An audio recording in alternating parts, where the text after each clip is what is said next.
ಒಂದ್ಸಲ ಒಬ್ಬ ಮಾವಿನ ಹಣ್ಣು ಮಾರ್ತಾ ಹೋಗ್ತಾ ಇದ್ದ. ಅದನ್ನು ನೋಡಿದ ರಾಜ ಅವನನ್ನು ಕರೆಸಿಬಿಟ್ಟು ಹಣ್ಣು ತಗೊಳ್ಳೋಕೆ ನೋಡ್ತಾನೆ. ಆದರೆ ಅವನ ಹತ್ರ ಒಂದೇ ಒಂದು ಮಾವಿನ ಹಣ್ಣು ಉಳಿದಿರುತ್ತೆ. ಸರಿ, ಒಂದನ್ನೇ ಕೊಡಿ ಅಂತ ತಗೊಂಡು ಆ ಹಣ್ಣನ್ನು ತಾನೊಬ್ಬನೇ ತಿಂದು ಮುಗಿಸ್ಬಿಡ್ತಾನೆ. ಅಯ್ಯೋ, ತನ್ನ ಹೆಂಡತಿ ಮಕ್ಕಳಿಗೆ ಕೊಡಲಿಲ್ವಲ್ಲ ಅಂತ ಹೇಳಿ ಬೇಜಾರು ಮಾಡಿಕೊಂಡು ರಾಜ ಒಬ್ಬ ಸೇವಕನಿಗೆ ಹೇಳ್ತಾನೆ, ಈ ಮಾವಿನ ಹಣ್ಣಿನ ವಾಟೆಯನ್ನು ತಗೊಂಡೋಗಿ ನೆಟ್ಟು ಅದನ್ನು ಚೆನ್ನಾಗಿ ಬೆಳೆಸು ಅಂತಾನೆ.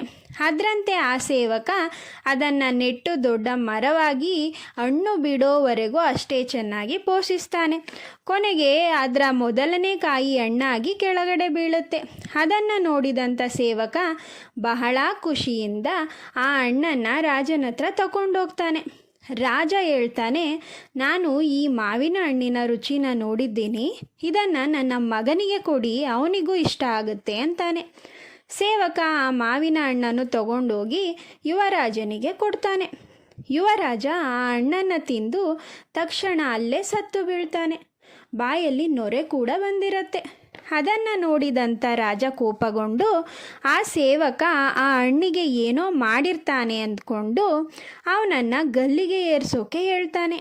ಇನ್ನೇನು ಅವನನ್ನು ಗಲ್ಲಿಗೆ ಏರಿಸಬೇಕು, ಅಷ್ಟರಲ್ಲೇ ಒಬ್ಬ ಸನ್ಯಾಸಿ ಅಲ್ಲಿಗೆ ಬರ್ತಾನೆ.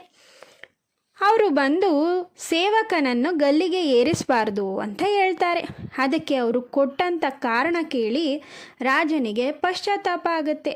ಯಾಕೆ ಅಂದರೆ ಆ ಹಣ್ಣು ಸ್ವಲ್ಪ ಹಣ್ಣಾಗಿ ಇನ್ನೇನೋ ಬೀಳೋ ಸಮಯ ಆಗಿರುತ್ತೆ. ಅಷ್ಟರಲ್ಲೇ ಆಕಾಶದ ಮೇಲೆ ಒಂದು ಹದ್ದು ಹಾವನ್ನು ಸಾಯಿಸಿ ಹಿಡ್ಕೊಂಡು ಹೋಗ್ತಿರತ್ತೆ. ಅದು ಮಾವಿನ ಹಣ್ಣಿಗೆ ನೇರವಾಗಿ ಮೇಲ್ಗಡೆ ಹೋಗುವಾಗ ಆ ಹಾವಿನ ವಿಷ ಮಾವಿನ ಹಣ್ಣಿನ ಮೇಲೆ ಬಿದ್ದು ತಕ್ಷಣ ಅದು ಕೆಳಗೆ ಬಿದ್ದಿರತ್ತೆ. ಆ ವಿಷ ಮಾವಿನ ಹಣ್ಣಿನ ಒಳಗಡೆ ಸೇರಿದ್ದರಿಂದ ಆ ಹಣ್ಣು ತಿಂದ ಯುವರಾಜ ಸತ್ತಿರ್ತಾನೆ. ಅದಕ್ಕೆ ಸನ್ಯಾಸಿ ಹೇಳ್ತಾನೆ, ನಾವು ನಮ್ಮ ದುಃಖದಲ್ಲಿ, ನಮ್ಮ ಕಷ್ಟದಲ್ಲಿ ಸರಿಯಾಗಿ ಯೋಚಿಸಿ ತೀರ್ಮಾನ ತೆಗೆದುಕೊಳ್ಳಬೇಕು. ನೀನು ಮಾಡಿದ್ದು ತಪ್ಪು ರಾಜ ಎಂದು ಹೇಳಿ ಅವನಿಗೆ ಬುದ್ಧಿ ಹೇಳ್ತಾನೆ. ರಾಜನೂ ಕೂಡ ಅಷ್ಟೇ ಪಶ್ಚಾತ್ತಾಪ ಪಟ್ಕೊಂಡು ರಾಜನಾಗಿ ಇರಲು ಯೋಗ್ಯನಲ್ಲ ಅಂತ ಹೇಳಿ ಆ ಸೇವಕನಿಗೆ ತನ್ನ ಇಡೀ ರಾಜ್ಯವನ್ನು ಕೊಟ್ಟು ಅಲ್ಲಿಂದ ಹೊರಟು ಬಿಡ್ತಾನೆ.